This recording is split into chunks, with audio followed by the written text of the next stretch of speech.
B'rebħa konvinċenti ta' 8-0 kontra t-tim ta' taħt il-21 sena ta' Western United, it-tim tal-futbol ta' Caroline Springs George Cross FC li għandu eruq Maltin temm il-kampjonat tiegħu fit-tieni post b'57 punt u bekk rebaħ il-promozzjoni għall-ogħla diviżjoni fil-istat ta' Victoria fl-Awstralja.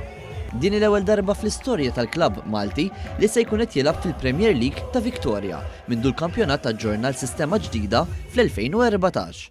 Minkejja dan, storikament, il-klabb li qabel kien jismu Sunshine George Cross diġa kellu esperjenzi fl-ogħla diviżjoni tal-futbol fl-istat ta' Victoria. Saħansitra fl-1977, il-klabb kienu koll rebaħ l-ogħla kategorija li dak iż-żmien kienet toffri x-xena tal-futbol Victoria, waqt li spiċċa 9 darbiet fit-tieni post. Il-klabb għandu eruq Maltin grazzi għal fondaturi tiegħu li emigraw lejn l-Awstralja wara t-tieni gwerra dinjija. Danny Gatt, Angelo Puli u Bill Sanham kienu rsistew għal ħolqien ta' klabb tal-futbol ġdid u fit-12 ta' Marzu tal-1947 twieled dan it-tim mix-xejn taħt l-isem George Cross FC u fl-istaġun inawgurali kien irnexxielu jispiċċa fit-tieni post.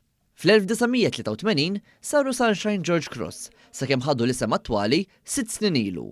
Issa mill-istaġun li ġej, it-tim se jkun qed jilgħab fin-National Premier League Victoria li fih jinkludu uħud mir-rivali antiki bħal South Melbourne, Heidelberg United, Preston Lions, St Albans Saints, Altona Magic u Green Gully. Green Gully wkoll għandhom eruq Maltin brabta mal-klabb f'pajjiżna ta' Furjan FC, tant li wkoll għadhom jiġorru l-istess kuluri tal-aħdar u l-abjad fil-ger tagħhom.